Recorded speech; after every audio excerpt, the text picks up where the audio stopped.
श्री अरनाथ भगवान का जीवन चरित्र। पूर्वभव 3 विदेह क्षेत्र में धनपति राजा भगवान अरनाथ अपने पूर्व जन्म में जम्बूद्वीप के विदेह क्षेत्र में थे।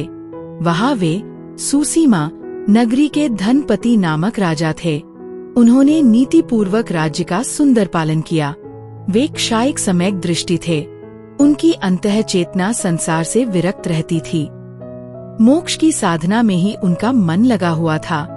मोक्ष प्राप्ति का इच्छुक साधक जब मोक्ष का पुण्य लेकर आता है तब उसे उपयुक्त साधनास योग भी प्राप्त होते ही हैं। इसी प्रकार मोक्षार्थी महाराजा धनपति को भी एक उत्तम सुयोग प्राप्त हुआ। उनकी नगरी में संवर मुनि पधारे। राजा उनके दर्शन करने गए और उनके उपदेश को सुनते ही राजा धनपति के भीतर रत्नत्रय की भावनाएं जाग उठीं और उनका चित्त संसार से एकदम विरक्त हो गया। राज्य छोड़कर उन्होंने प्रभु के चरणों में जिन दीक्षा ग्रहण की, वे शुद्ध परिणाम के द्वारा रत्नत्रय रूपी मोक्ष मार्ग का साधन करने लगे।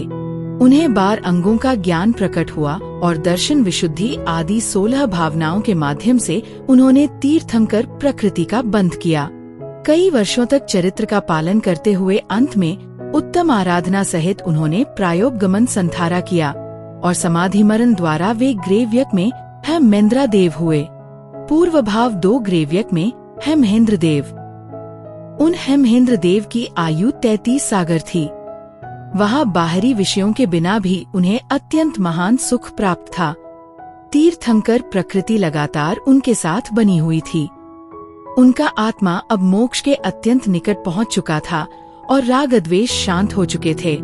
स्वर्ग में उसकी आयु पूर्ण होने पर वह आत्मा हस्तिनापुर में जन्म लेगा और वहाँ वह तीर्थंकर पद प्राप्त करेगा। भव एक हस्तिनापुर में श्री अरनाथ भगवान।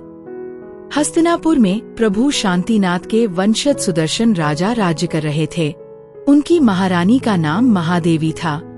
जब स्वर्ग में उस हेमहेंद्र देव की आयु 6 महीने शेष रह गई, तब उनके अवतरण की पूर्व तैयारी के रूप में यहाँ हस्तिनापुर के राजमहल में प्रतिदिन करोड़ों रत्नों की वर्षा होने लगी। पूरा नगर पुण्य वृद्धि से चमकने लगा। फाल्गुन सुद बीज की रात्रि में रेवती नक्षत्र में रानी महादेवी ने 14 मंगल स्वप्न देखे। उन स्वप्नों के फलस्वरूप उन्हें यह ज्ञात हुआ कि उनके गर्भ में तीर्थंकर का आगमन हुआ है। ये जानकर वे अत्यंत आनंदित हो गई, मानो उन्हें त्रैलोक्य का राज्य प्राप्त हो गया हो। उनके हर्ष का पार न रहा।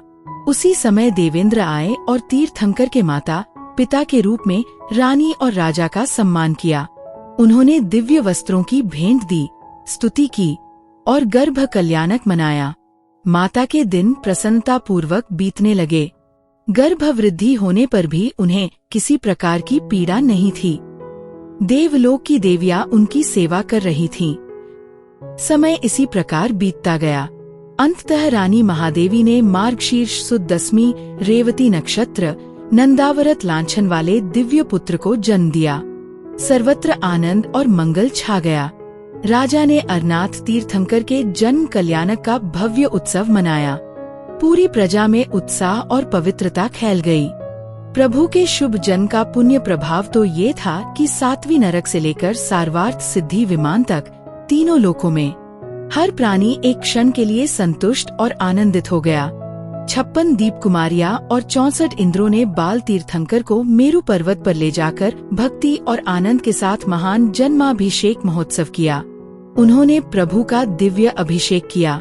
जब प्रभु गर्भ में थे तब माता ने रत्नमय अर्चक्र देखा था। इसी कारण बाल तीर्थंकर का नाम अर्कुमार रखा गया।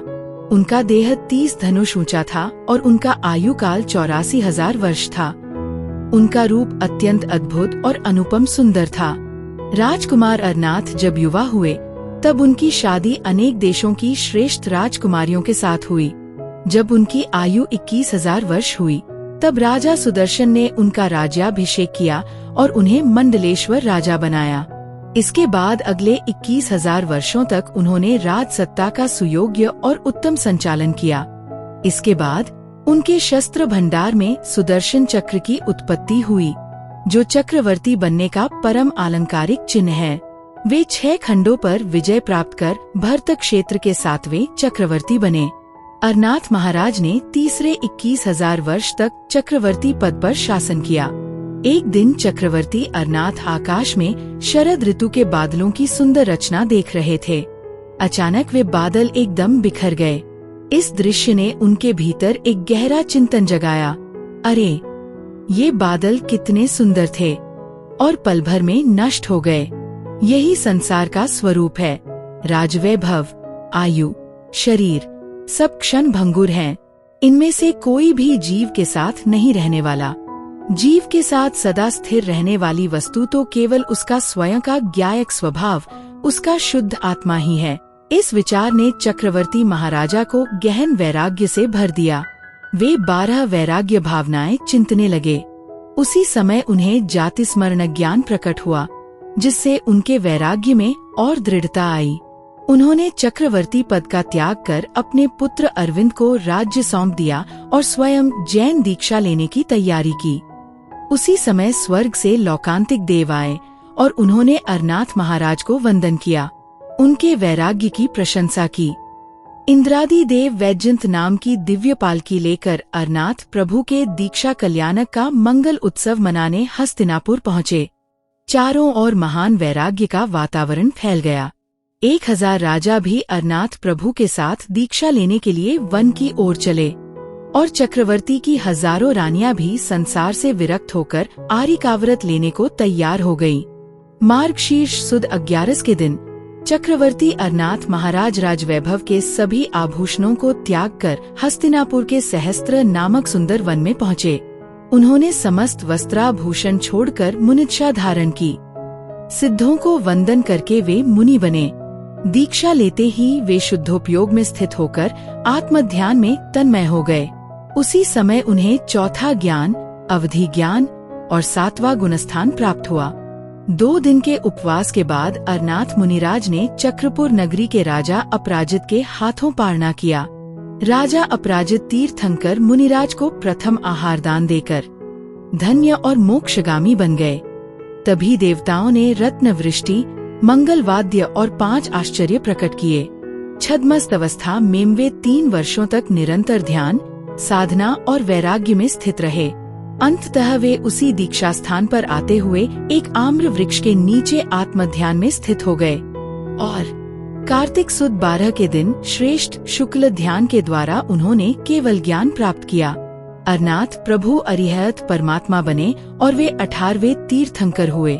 केवल ज्ञान प्राप्त होते ही तीर्थंकर प्रकृति की प्रेरणा से इंद्रादि देव अरनाथ प्रभु की सेवा में आ पहुँचे और उन्होंने दिव्य समवसरण की रचना की।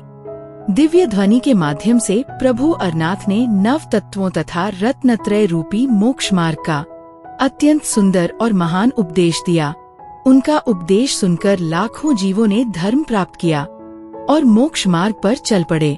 प्रभु के दिव्य धर्म दरबार में 2800 केवल ज्ञान प्राप्त अरहत जिनेन्द्र श्री मंडप में ऊपर गगन में प्रभु के समकक्ष विराजमान थे। 33 गंधर, कुल 50,000 मुनिवर मोक्ष को साध रहे थे। 60,000 आर्यिकाएं, साध्वियां 5वें गुणस्थान में स्थित थीं। 1,84,000 धर्मात्मा श्रावक, 3,72,000 श्राविकाएं, ये सभी प्रभु अरनाथ के समोवसरण में विराजमान थे। अरनाथ तीर्थंकर ने 21,000 वर्षों तक भरत क्षेत्र के अनेक देशों में विहार करते हुए धर्मोपदेश दिया और वीतरागी धर्म चक्र का व्यापक प्रवर्तन किया। जब उनके आयु कर्म में 1 मास शेष रह गया, तब उन्होंने विहार बंद कर दिया और सम्मेद शिखर पर स्थिर होकर विराजमान हुए। मार्गशीर्ष सुद 10वीं के दिन उन्होंने अपने समस्त अघाती कर्मों का क्षय कर संसार से पूर्णत मुक्त होकर सिद्ध बन गए और शाश्वत मोक्षपुरी में विराजमान हुए। 7वें चक्रवर्ती और 18वें तीर्थंकर श्री अरनाथ भगवान का जीवन चरित्र यहाँ पूर्ण हुआ। जैन धर्म के इतिहास में कई ऐसी प्रेरक कहानियाँ छिपी हुई हैं, जिनसे हमें त्याग, भक्ति और अहिंसा का अमूल्य संदेश मिलता है। इन कहानियों में साधु साध्वियों, राजाओं रानियों और भक्तजनों की अद्भुत आस्था और जीवन मूल्य दिखाई देते हैं। जैन धर्म के उन तारलों की अनसुनी और प्रेरणादायक कहानियां सुनने के लिए हमारा चैनल जैन लाइब्रेरी सब्सक्राइब करना मत भूलिए।